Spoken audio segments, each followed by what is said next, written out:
Dag Hammarskjöld, that former UN Secretary General, puts it so beautifully. God does not die, he says, the day we deny his existence, but we die on the day that our lives cease to be illumined by the radiance of a wonder which we can never describe, which is quite beyond us. We die the day our lives cease to be illumined by that radiance, that wonder. And we don't have to quarrel about a word, because God is only a word, is it not? God is only a concept. One never quarrels about reality. We only quarrel about opinions, about concepts, about judgments. Don't seek for truth. Only drop your concepts. Drop your opinions. Drop your prejudices. Drop your judgments. And you will see. You know, that was philosophy. That was metaphysics. How do you like it? Not bad, huh? Well, I think that will be the toughest session of all the ones we've had. Thought I'd bring you this little quote of St. Thomas. How about giving it to you in Latin for Quia de Deo scire non possumus quid sit, sed quid non sit, non possumus considerare de Deo quomodo sit, sed quomodo non sit. This is the introduction to his whole Summa Theologica. Since we do not know what God is, but what God is not, we cannot tell you God's way of being, but rather the way he is not. Then I gave you his De Trinitate.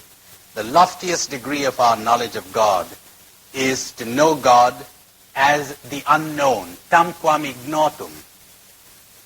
And in his Quaestio Disputata de Potentia Dei 7, he says, this is what is ultimate in the human knowledge of God, to know that we do not know God.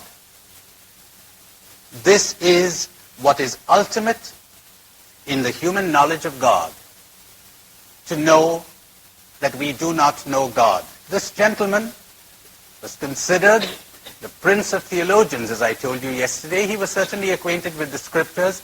He was a mystic and a canonized saint. We're standing on pretty good ground.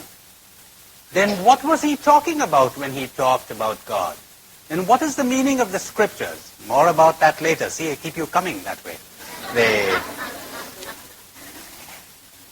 In India, we have a Sanskrit saying for this kind of thing. It is neti, neti. Not that. Not that.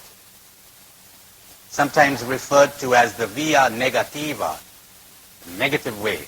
You know, I read a marvelous work by the famous C.S. Lewis.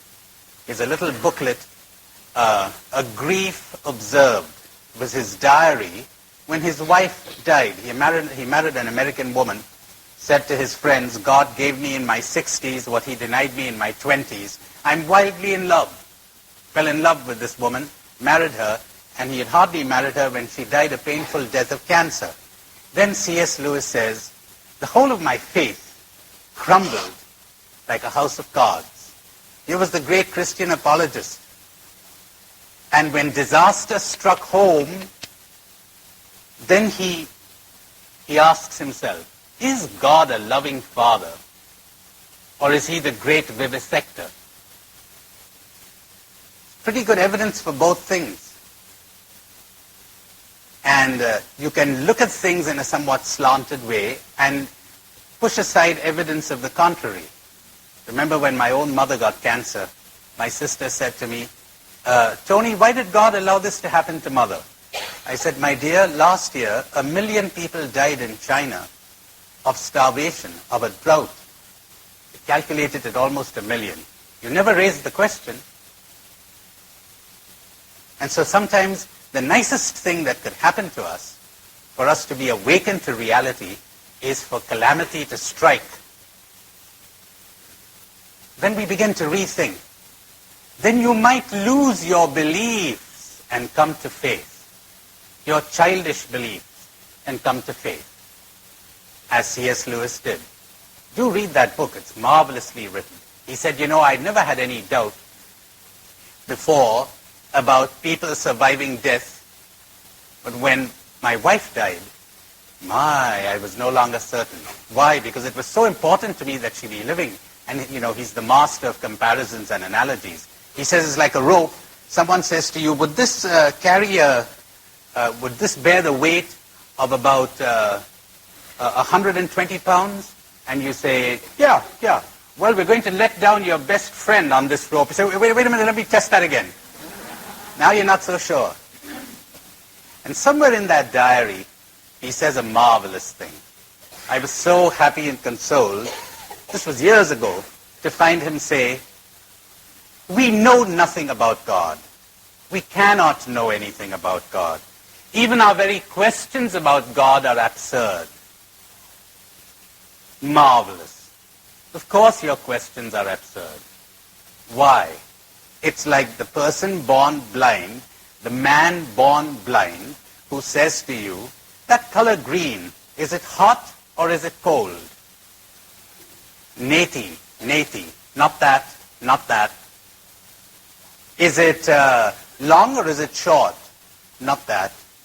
Is it sweet or is it sour? Not that. Is it round or is it oval or is it square? Not that. See, he's coming from the other senses, from his limited experience. He has no words or no concepts for this world of which he has no idea, no intuition, no experience, the world of colors.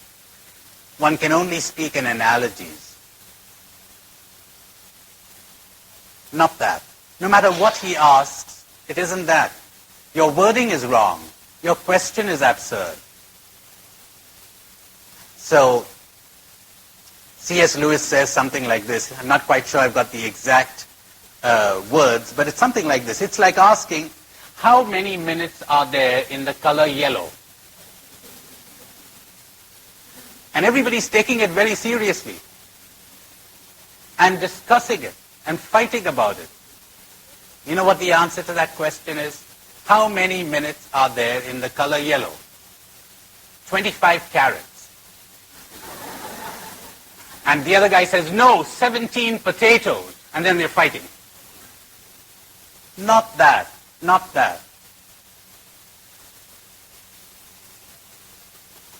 The ultimate. This is what is ultimate in the human knowledge of God, to know that we do not know. Our great tragedy, my dears, is that we know too much. We think we know. That is our tragedy. And so we never discover. In fact, Thomas Aquinas is not only a theologian, he's a great philosopher. And he says repeatedly in many places, all the efforts of the human mind cannot exhaust the essence of a single fly. Cannot. We really have no notion of the nature of a fly, of an individual fly. Just what I was telling you yesterday. The concept is abstract, the reality concrete, etc. He puts it in his own unique way. The limitations of the human mind. The danger we have of equating the concept with reality, and as a result, never coming in touch with reality. Now, I also quoted Dag Hammarskjöld. I like to be exact, and I'm afraid the quote I gave you was from memory and wasn't quite accurate. The original is much more beautiful. He says, God does not die on the day we cease to believe in a personal deity. But we die on the day when our lives cease to be illumined by the steady radiance, renewed daily, of a wonder, the source of which is beyond all reason. But we die on the day when our lives cease to be illumined by the steady radiance, renewed daily, of a wonder, the source of which is beyond all reason. There's something beyond this conceptualizing mind of ours, which, when perceived, intuited, however dimly, creates the wonder, and our lives become illumined. Marvelously put.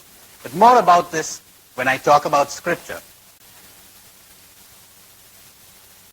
I want to say something more about words. I said to you yesterday, words are limited. There's something more I have to add. There are some words that correspond to nothing.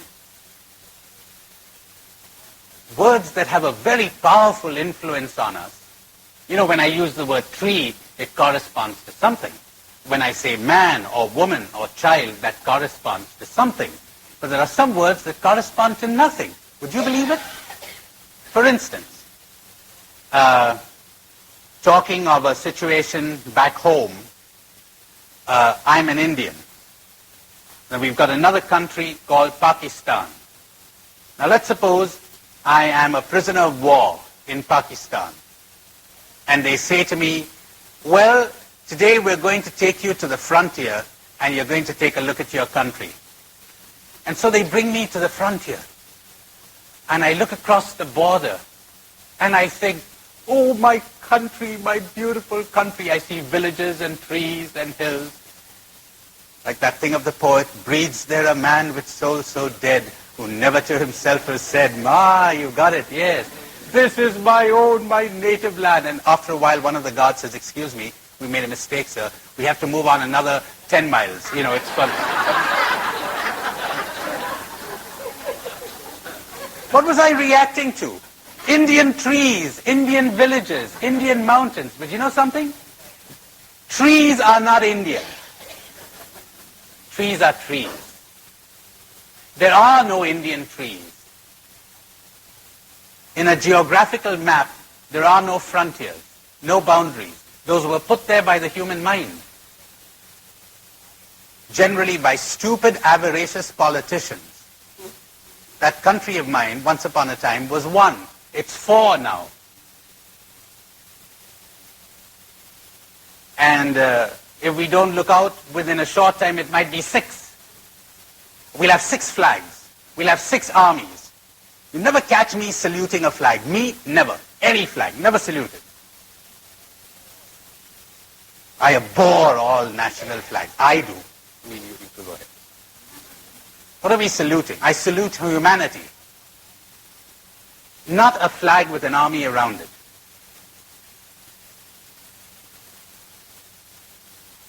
Now, of course, I live in a peculiar situation where I see flags coming up. These flags were in the heads of people. They're fighting for a convention. They're fighting for a frontier, which the human mind put there, but doesn't exist in reality. Now, I got news for you. There are thousands of words in our vocabulary that do not correspond to reality at all. But boy, they trigger emotions. They trigger off emotions within us. And we begin to see things which are not there. We actually see Indian mountains, but they don't exist. And we actually see Indian people, what do you know, they don't exist. They really don't. Oh, well, you know, you have your American conditioning. I have my American conditioning. That exists. Not a very happy thing. You know, in our countries nowadays, in the third world countries, we talk a great deal about inculturation. Culture. this thing called culture. Not very happy with it. Me, not very happy with it. Because part of our liberation is liberation from our culture. You mean you'd like to do something because you were conditioned to do it? You'd like to feel something because you were conditioned to feel it? Isn't that being mechanical?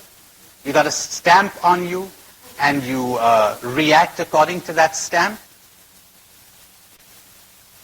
Imagine an American baby that is adopted by a Russian couple, taken over to Russia, has no notion that it was born American, because there is no such thing as American. So he's brought up talking Russian. He lives and dies for Mother Russia. He hates the Americans. He's all stamped with his own culture. He's steeped in his own literature. He's influenced, and he looks at the world through the eyes of his culture.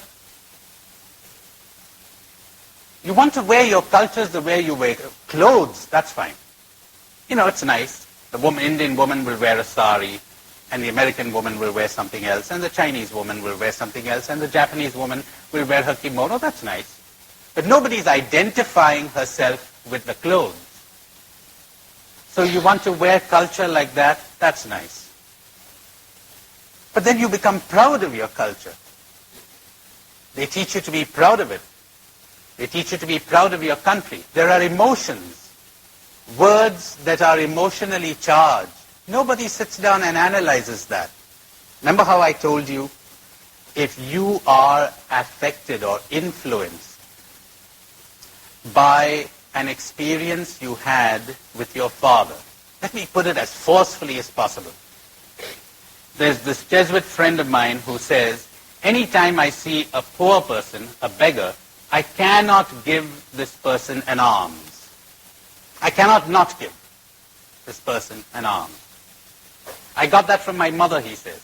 My mother, ever since I was a kid, you know, he lived somewhere in the countryside in India, and any poor person who'd come there, well, his mother would offer that person a meal, etc. He said, I picked it up from her. I said to him, Joe, what you have is not a virtue. What you have is a compulsion. A good one from the point of view of the beggar, but a compulsion nonetheless. You cannot not do this. I remember a Jesuit who said to us once at a province meet, a kind of an intimate gathering of the men of our Jesuit province there in Bombay. Very nice to hear that. He said, I am 80 years old. I've been a Jesuit for 65 years. I have never once in all my life missed my hour of morning meditation. Never once. Nice. Could be very admirable, or it could be a compulsion too. No great merit in that, if it's mechanical. The beauty of an action comes not from its having become a habit, but from sensitivity, from consciousness, from clarity of perception and accuracy of response. I may say yes to this beggar, I may say no to another. I'm not compelled by any conditioning, programming of my past experiences or my culture. Nobody has stamped anything on me, or if they have, I'm no longer reacting from that.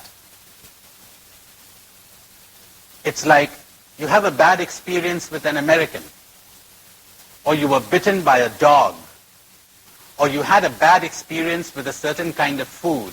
Now for the rest of your life, you're influenced by that experience. Too bad. You need to be liberated from that.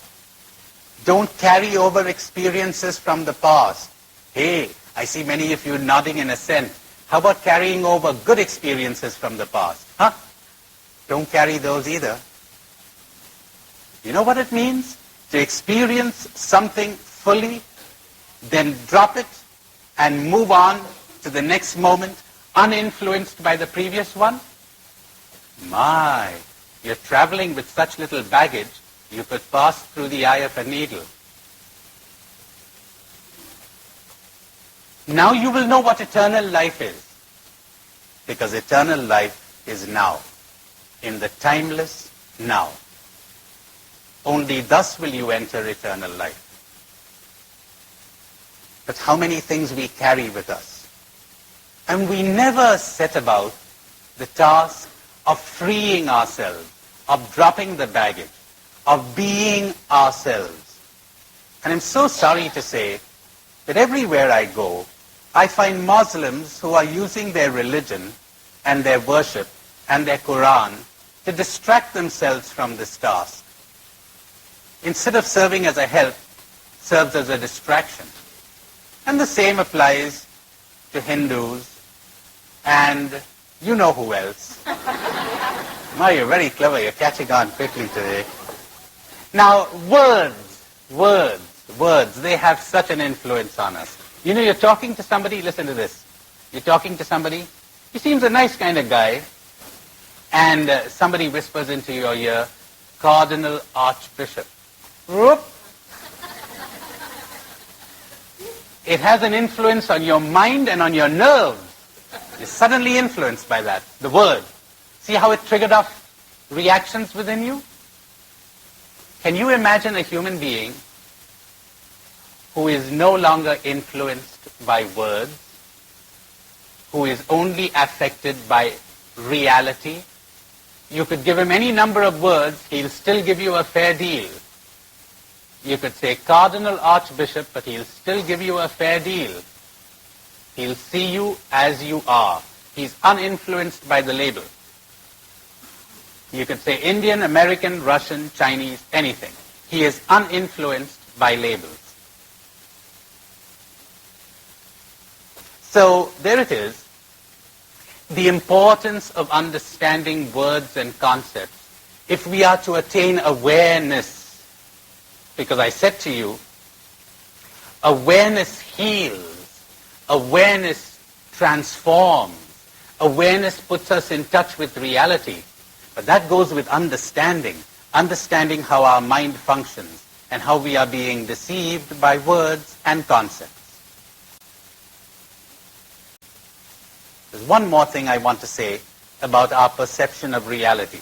Let me put it in the form of an analogy. You've got the President of the United States. Now, he has to get feedback. Or you've got the Pope in Rome, who has to get feedback from the whole church. Now you've got millions of items that are supposed to be fed to the President, but he could hardly take all of that in, much less digest it. So he has people whom he trusts to make abstracts, to summarize things, to monitor, to filter, and then some of it gets to his desk. Now this is what's happening to us. From every pore of our living cell of our body, and from all the senses, we're getting feedback from reality. But we're filtering things out constantly. Who's doing the filtering? Very important to find out. Your conditioning, your culture, your programming, the way you were taught to see things and to experience things, even your language.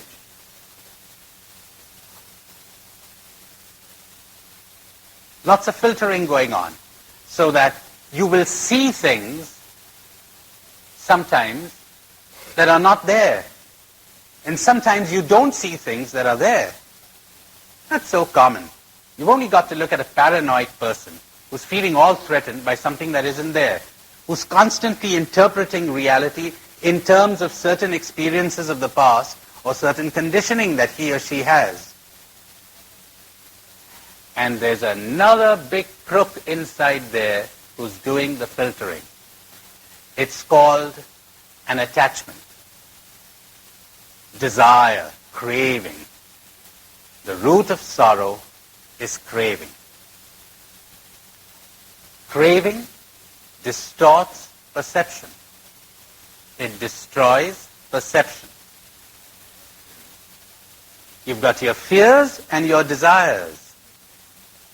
As Samuel Johnson said, the knowledge that he is to swing from a scaffold or that he is to be hanged within a week wonderfully concentrates a man's mind. You blot out everything else. You're concentrated only on this. Fear or desire, craving. Look how we have been brought up. We were drugged when we were young. And we were brought up to need people. For what?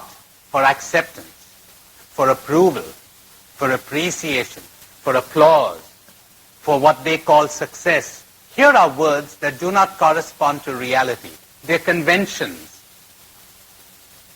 like political realities, conventions. Things invented, but we don't realize that they don't correspond to reality. Success, what is that?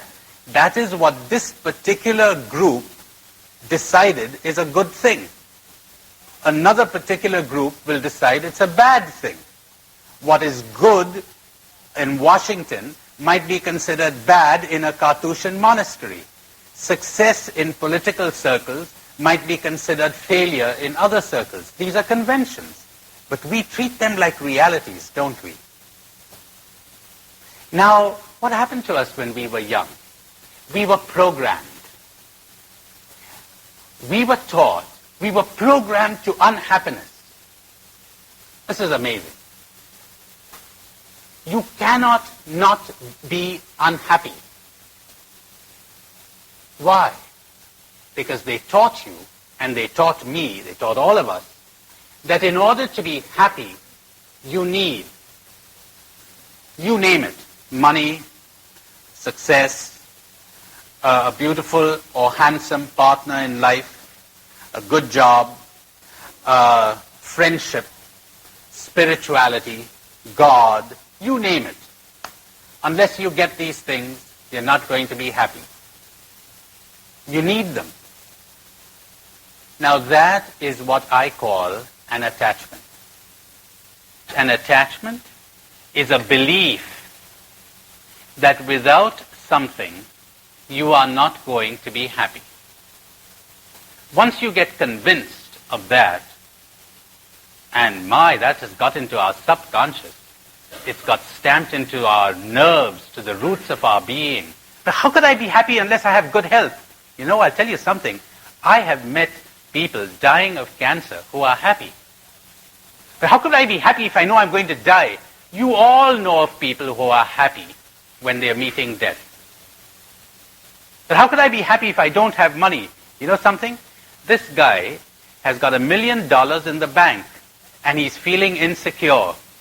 The other guy has got practically no money, and he doesn't seem to feel any insecurity at all. He was programmed differently, that's all.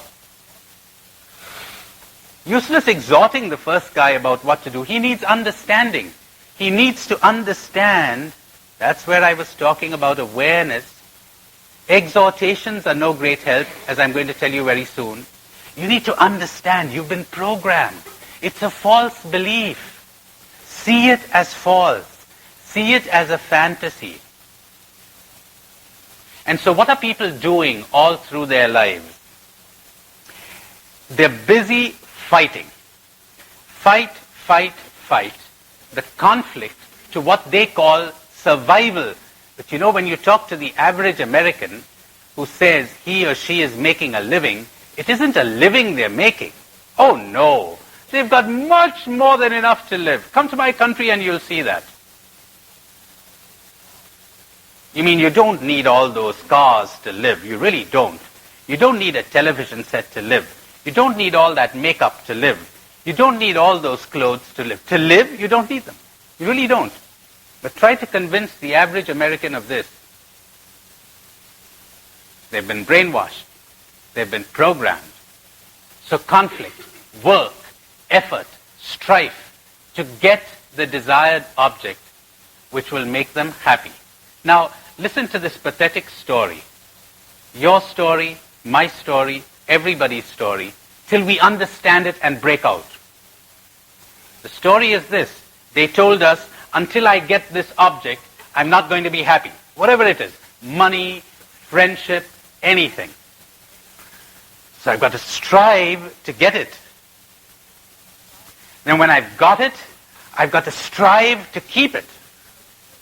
A temporary thrill. Oh, I'm so thrilled, I got it. How long does that last? A few minutes. A couple of days. At the most. When you got your brand new car, how long did the thrill last? Just as long as your next attachment was threatened. There's a funny thing about an attachment, you know. If you have 1,000 attachments, you could satisfy 999, but if you haven't satisfied one, you're miserable. So, all right, I've got it. Thrill. Now, get tired of it after a while. They told me prayer was the big thing. They told me God was the big thing. They told me friendship was the big thing. Not knowing what prayer really was, not knowing what God really was, we made things out of them. After a while, we get bored with the car, but we're still holding on to it. And we're still fending off threats. Isn't that pathetic? And if you've got one attachment, that's bad enough. When you have a couple of thousand, I mean, we're crazy. We're just crazy. And there's no way out. There simply is no way out. It's the only model we were given to be happy. We weren't given any other model. Our culture, our society, I'm sorry to say even our religion, gave us no other model. This is happening in all religions too, you know. Like, you've been appointed cardinal. What a great honor that is. Honor? Did you say honor? You used the wrong word. Now others are going to aspire to it. You lapsed into the world, what the Gospels call the world. And you're going to lose your soul. The world, success, honor, non-existent things, power, prestige, winning, especially over others, popularity. You gained the world, but you lost your soul. Your whole life has been empty and soulless. Nothing there. There's only one way out, and that is get deprogrammed. Get deprogrammed. How do you get that? Become aware of the programming. I'm going to be talking pretty soon about change. You cannot change by an effort of the will. You cannot change through ideals. You cannot change through building up new habits. Your behavior may change, but you don't. You only change through awareness and understanding. When you see a stone as a stone, a scrap of paper as a scrap of paper, you don't think that the stone is a precious diamond anymore, and you don't think that that scrap of paper is a check for $1 billion. When you see that, you change.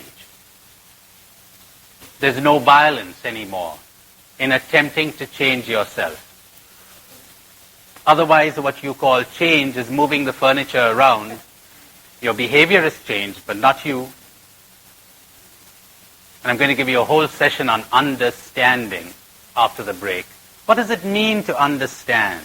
How do we go about it? Attachment. You've got attachments.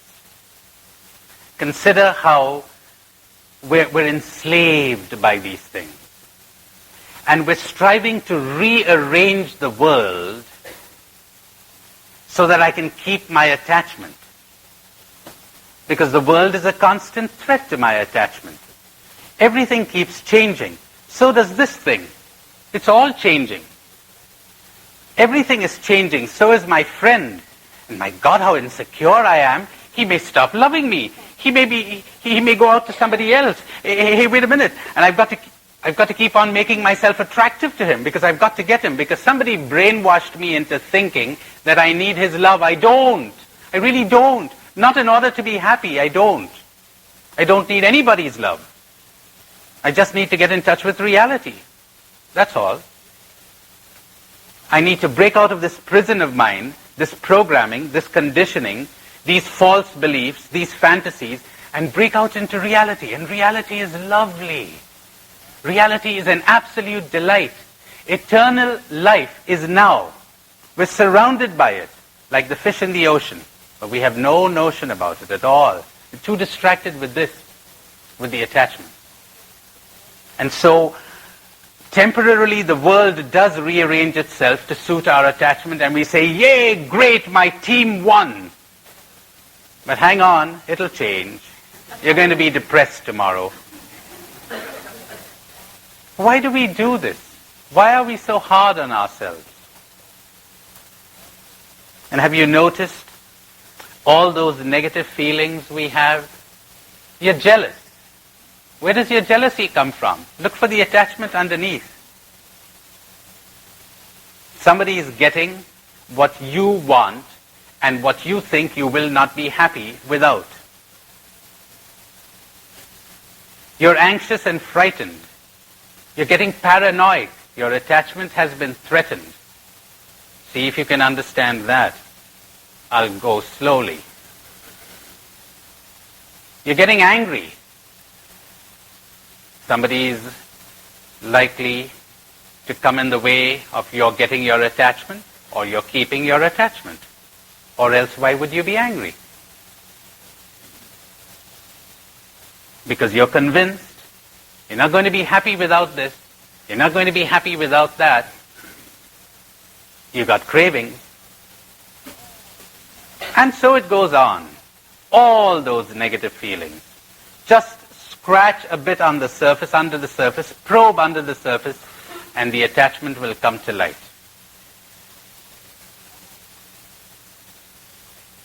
How about a little exercise? A couple of minutes. And it is this. Think of something or someone you are attached to. In other words, think of something or someone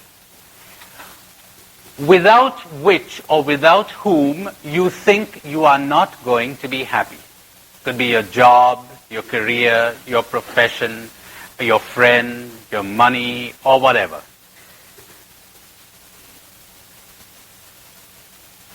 And say to it, him, her,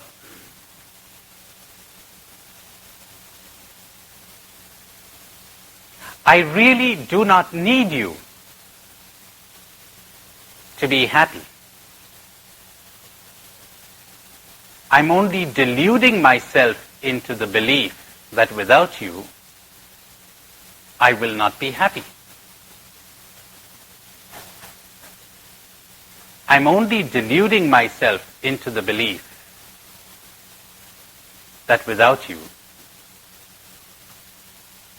I will not be happy. But I really don't need you for my happiness.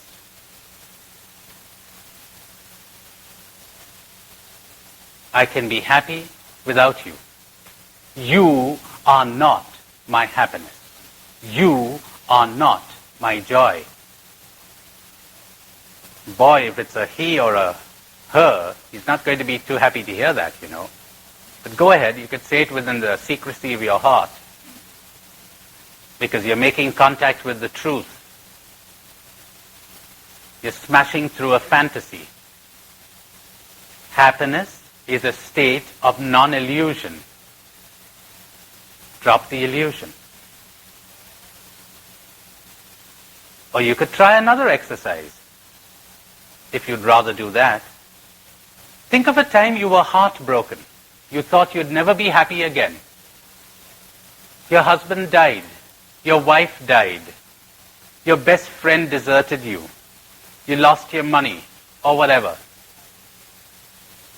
Think of the time you were a child and you didn't get what you want, or you lost what you had, and you said, I'll never be happy again. What happened? Time went on, and if you managed to pick up another attachment,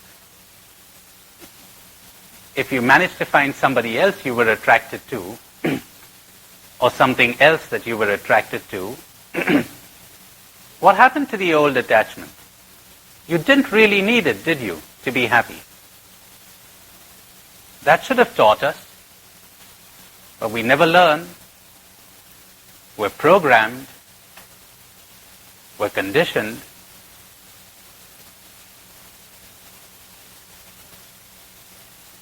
Then I'll give you a few seconds to think, my, how liberating not to depend emotionally on anything. If you could get even 1 second's experience of that, you're breaking through your prison and getting a glimpse of the sky. Someday maybe you will fly.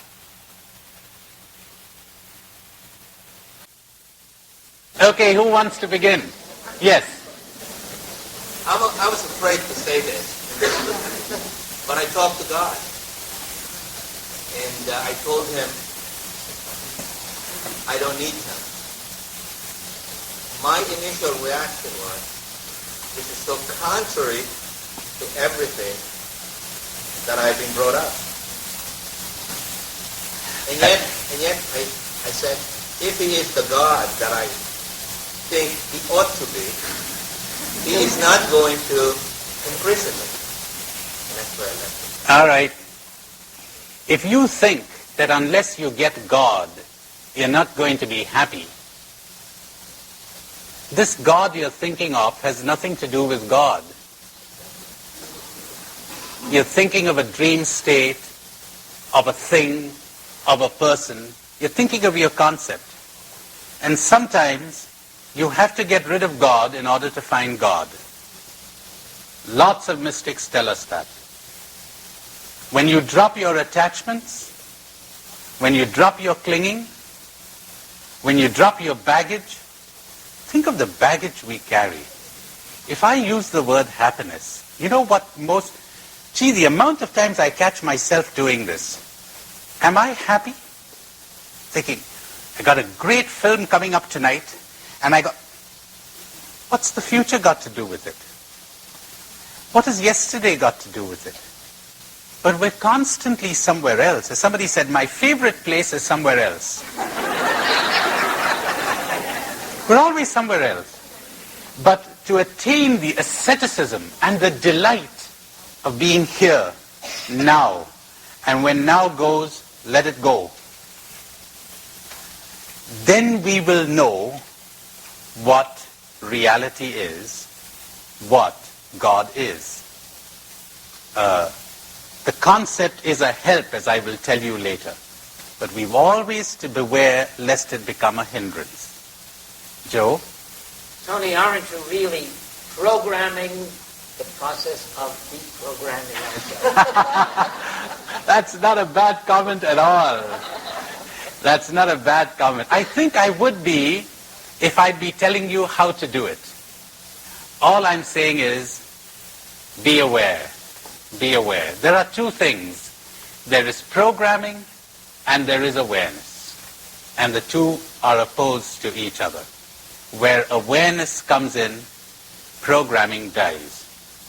When you're listening to me, as I said to you on the first day, if you're just swallowing everything I'm saying, you're getting programmed. And lots of people do, you know. I'm a great brainwasher, I really am. Well, that's not quite accurate.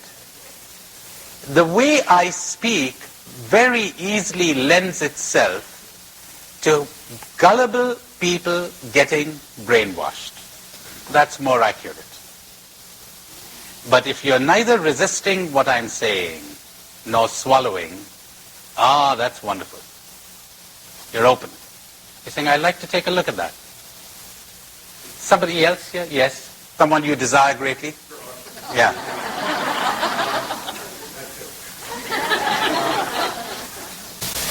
See, I'm not, I really need what there was a degree in my head of telling me that I can stop it. And the only way to get past it is to role play. And is the role playing a help? Yes, oh yes, yes. You begin by doing it in fantasy and role playing. Yes. Yes, you'd better prepare your wife before you tell her this truth. You never know that to that person until they come to the workshop. Yes, I know. Isn't it amazing, though, that we have been so blinded by everything that we did not discover this basic truth? I remember how frightened I was to say this to an intimate friend of mine when I sensed it was true. I really don't need you. Period. For anything. I don't need you.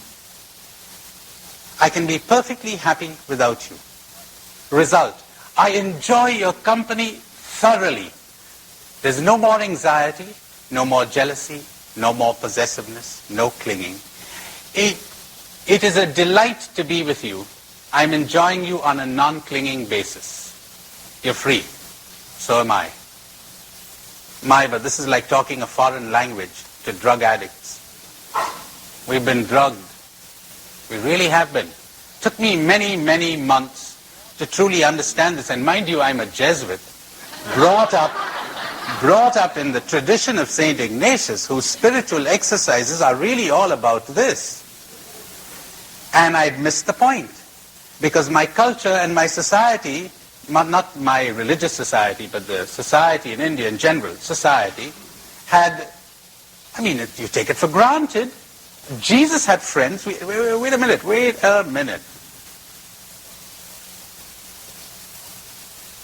What are we talking about? Because you know something? The moment you desire somebody in this way, namely, without you I will not be happy, you cease to see that person. You're no longer objective. You're clinging. We begin to view people in terms of our attachment. If you're attached to appreciation,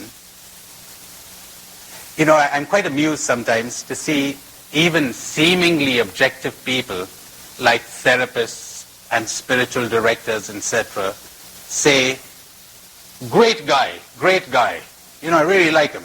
And I find out later it's because he likes me that I like him. And anybody who attacks me, I don't like. Hey, so when someone's for you, he's okay. And when someone's against you, he's not okay. Then I look into myself and I find the same thing coming up every now and then.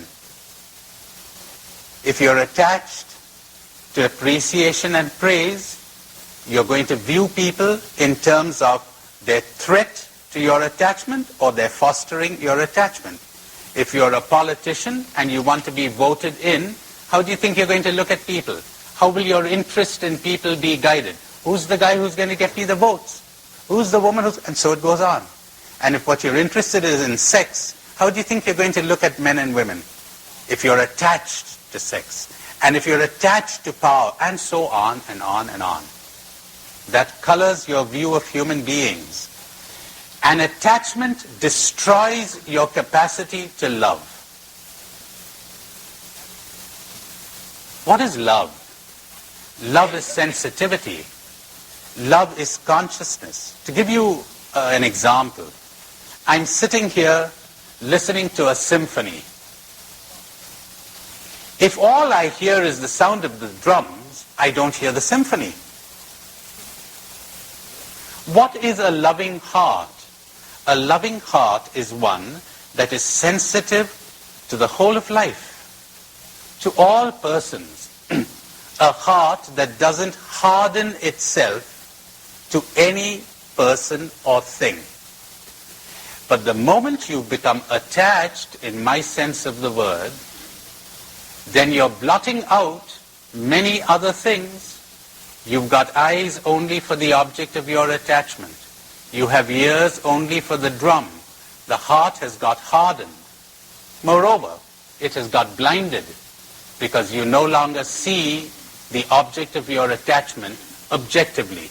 You cannot be objective anymore. Love entails clarity of perception, objectivity. There is nothing so clear-sighted as love.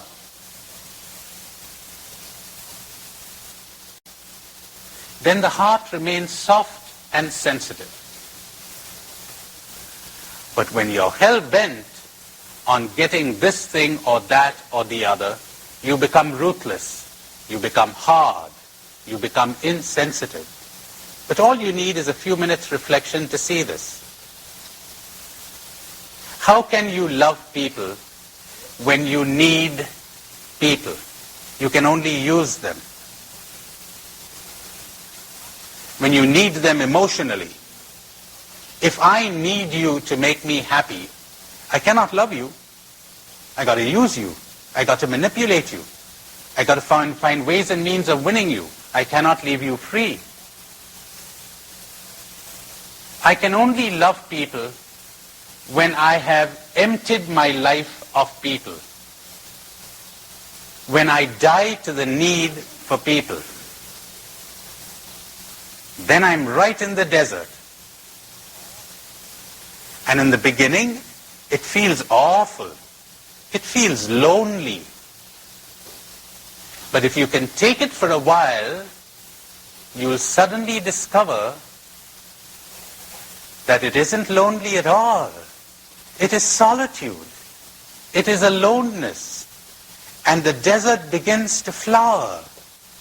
And at last you know what love is, what God is, what reality is. But giving up the drug in the beginning can be tough unless you have a very keen understanding and you have suffered enough. It's a great thing to have suffered. Then you're sick of it. Make use of suffering to end suffering. But people suffer and they go on suffering, and that's why I said to you, the conflict within me sometimes between the role of spiritual director and therapist. As therapist, well, let's ease the suffering. All right. As the spiritual director in me says, let her suffer. She'll get sick of this way of relating to people. And she'll finally decide to break out of this prison of emotional dependence on anyone. Am I making sense? Yes. Big conflict at times. Shall I offer a palliative or remove the cancer? Not easy to decide, I'll tell you that. And when the cancer becomes painful enough, you're right, you're ready. If you have understanding. And you're ready to watch it. He says, first book, and he slams it on the table. Let him keep slamming it on the table. Don't pick the book up. All right. Lots of work to be done in the spiritual life. So much work. Spirituality is awareness. Awareness, awareness, awareness, awareness. The day you begin to understand how you are really picking up things that have no connection with you at all. Like in the old days, and I guess my story is almost everyone's story. Somebody was angry with me. Gee, there's something wrong with me. Because that's the way we've been drugged. That's the way we've been programmed by our parents. When mother got angry with you, she didn't say there's something wrong with me. She said there's something wrong with you, or I wouldn't be angry. Until I made the great discovery that if you are angry, darling, there's something wrong with you. So you'd better cope with your anger. Stay with it and cope with it. It's not mine. Now, whether there's something wrong with me or not, I'll examine independently of your anger. I'm not going to be influenced by your anger. And the funny thing is, when I can do this without feeling any negativity towards you, I can be quite objective towards myself too. Because only a very aware person can do this. Not pick up the guilt, not pick up the anger. You're having a tantrum, too bad. I don't feel the slightest desire to rescue you anymore. And I refuse to feel guilty. I must talk about guilt. It's like, I'm not going to hate myself for anything I have done, because it gets you nowhere. That's what guilt is. I'm not going to give myself a bad feeling and whip myself for anything I have done, right or wrong. I'm ready to analyze it, to watch it, and say, well, if I did wrong, as I will show you presently, it was in unawareness. I was hypnotized. Nobody does wrong in awareness. And that's why theologians tell us, nicely, it's very beautifully said, that Jesus could do no wrong. Now that makes very good sense to me, because the enlightened person can do no wrong. What do you think? Was Jesus free? You mean he couldn't do wrong and he was free? Because he was free, he couldn't do wrong. Now since you can do wrong, you're not free. Because we're chained by something. So you're not free. That's a pretty nice bind you got yourself into, isn't it? Well, it's interesting. You know, if I'm sitting here and somebody comes up to me and says, "Are you free?" I say, "Yes, I'm free." "Well, here's this machine gun." He gives me a light machine gun. He says, "Why don't you mow all these people down?" I say, "Excuse me, I'm not free to do that. I got too much sensitivity to people to be able to do that. I cannot do it." Does that make sense to you? As soon as you have a sensitive heart, you cannot do this. You simply cannot do it. "Could you do it?" He says, "Yeah, I can. All right, sit here." He sits here, and he says, "Wait a minute, this isn't freedom, this is a sickness. You need healing." This has far-reaching consequences. You know, I was telling you about this power of words and concepts. Your Mark Twain put it very nicely once when he said, "Cold," he says, "if the thermometer had been an inch longer, we would have frozen to death." That's pretty accurately put, you know. We do freeze to death on words. It's like, it's not the cold outside that matters, but the thermometer. It's not reality that matters, but what you're saying to yourself. You know, they told me a lovely one about a guy in Finland. You know, when they were drawing up the Russian-Finland border, there was a farmer who had to decide whether he wanted to be in Finland or Russia as they were drawing the boundary line. So after a long time, he said he wanted to be in Finland. And he didn't want to offend the Russian officials, who came up to him and demanded to know why did he want to be in Finland. And the guy says, "You know, it has always been my desire to live in Mother Russia. But at my age, I wouldn't be able to survive another Russian winter. So I want to be in Finland."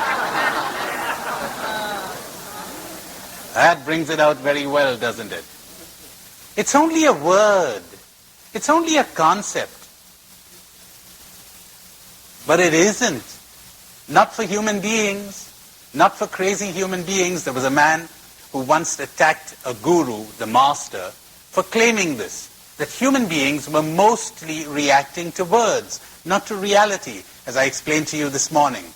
The governor, a beggar, an Indian, an American, the cardinal, archbishop, the Pope, Mother Teresa. I wonder how many would be capable of seeing Mother Teresa. Or would they be seeing what they heard about her? Or would they be seeing what they're expecting? So we're frequently not looking at reality. We're almost never looking at reality. So this master was attempting to explain to them how human beings react to words. They feed on words. They live on words. They're perishing because they're living on words, not on reality. They're not getting nourished on reality. So one of the men stood up there and protested. He said, "I don't agree that words have all that effect on us." And the master said, "Sit down, you son of a bitch." And the man went livid with rage. He said, "You call yourself an enlightened person, you call yourself a master, you ought to be ashamed of you," and so on for a couple of minutes. And the master said, "Pardon me, sir, I just got carried away. I really beg your pardon. Pardon me, that was a lapse. I'm sorry."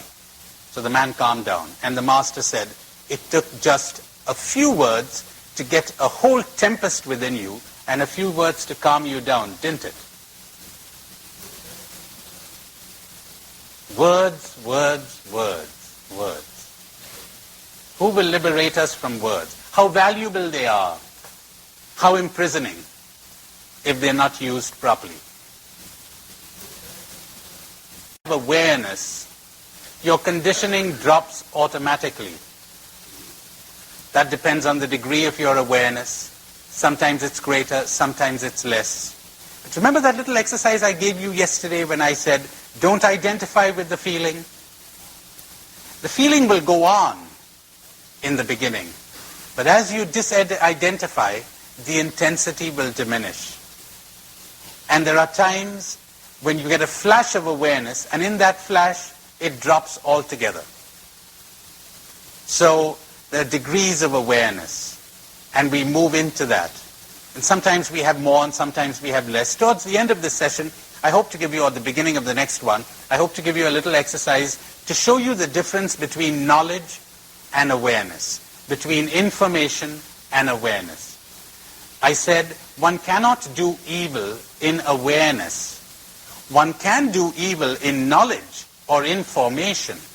You know that this thing is bad, but you're really not aware. Father, forgive them because they do not know. They're not aware of what they are doing. I am the greatest of sinners, for I persecuted the Church of Christ. But friends, I did it unawares. If they had been aware that they were crucifying the Lord of glory, they would never have done so. A time will come when they will persecute you and they will think they're doing a service to God. What do you know? Thomas Aquinas puts it so nicely. He says, every time someone sins, they're sinning under the guise of good. They're blinding themselves.